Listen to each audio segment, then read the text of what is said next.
time for 2 questions. Senator, come over. So,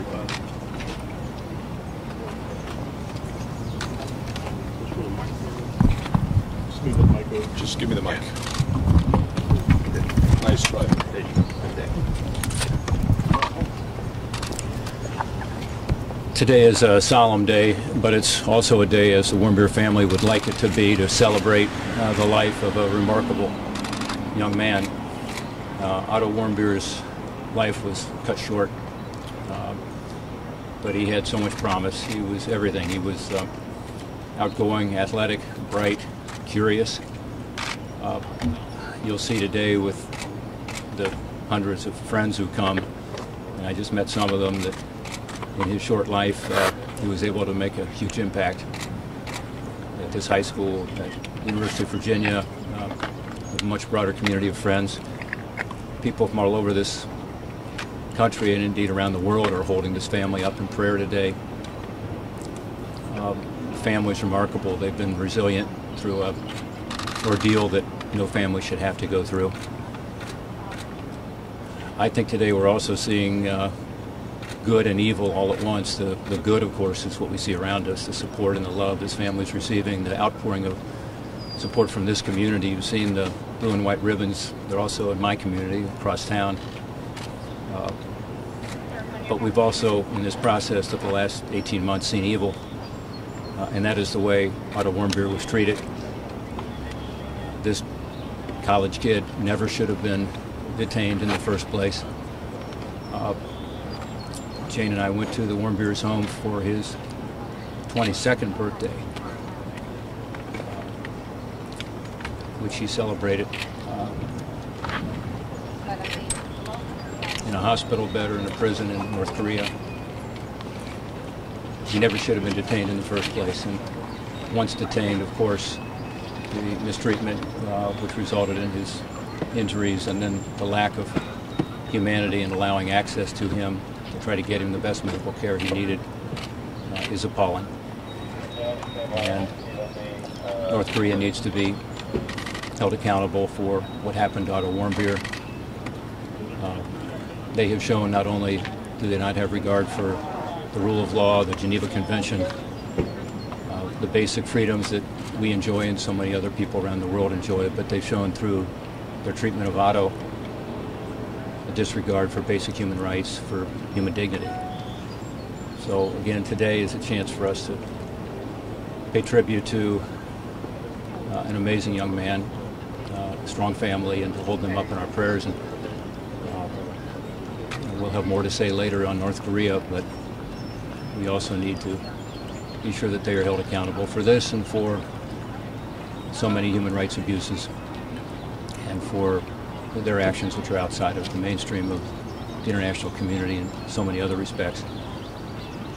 Happy to take any questions if you have some. Senator, your colleagues have called this murder. Do you agree?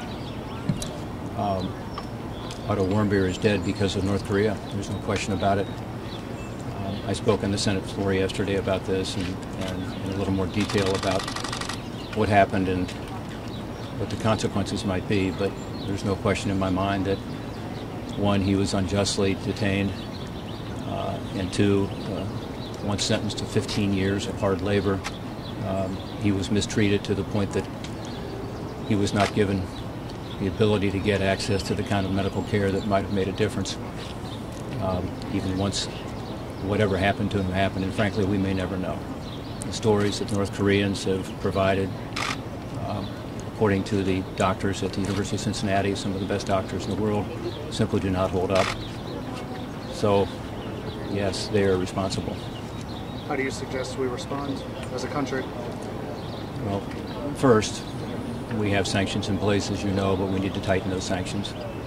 And we need to do so through financial institutions and other ways, so-called secondary sanctions or boycotts. We need to get the Chinese to do more. There are Chinese companies that continue to support the economy and the government of North Korea, including their development of nuclear weapons and the means to deliver them. and I'm working on some potential approaches with colleagues.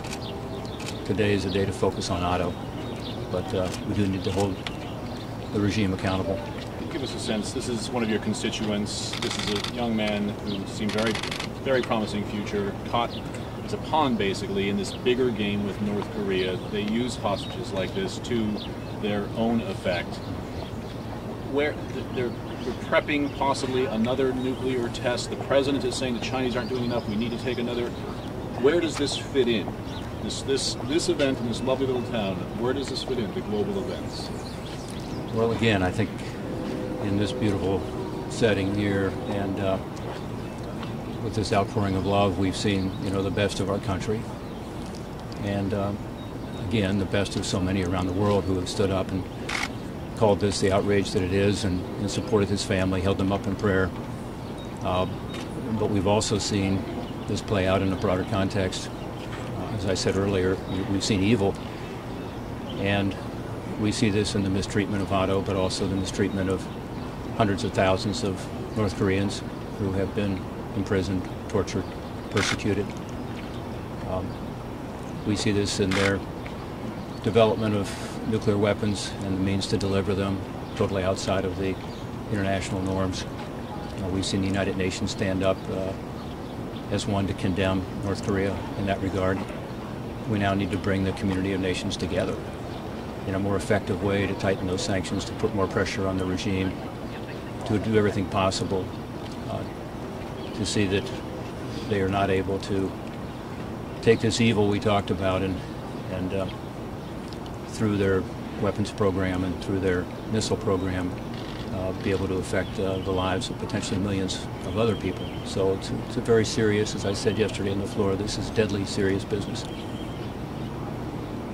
Can the sanctions regime really be tightened? I mean, there is a very heavy sanctions regime on North Korea right now. I mean, what are you talking to the president about? What would you suggest we do further?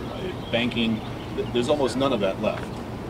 Well, there are things we could do that are left. They tend to be secondary, boycotts or sanctions, and the financial institutions that continue to support the regime, some of whom also do business with other companies that do business with us, as an example. And succeeding administrations have tried various things with North Korea. None have worked to stop them from this headlong lurch toward a nuclear capability that could affect us directly here in this country, and certainly can affect our allies in South Korea and Japan. So we need to do all we can to tighten those up even further and take extraordinary measures. But again, I want to focus today on this young man and his remarkable family and the outpouring of support you're going to see for him. And I thank you all for being here. Is Otto Warmbier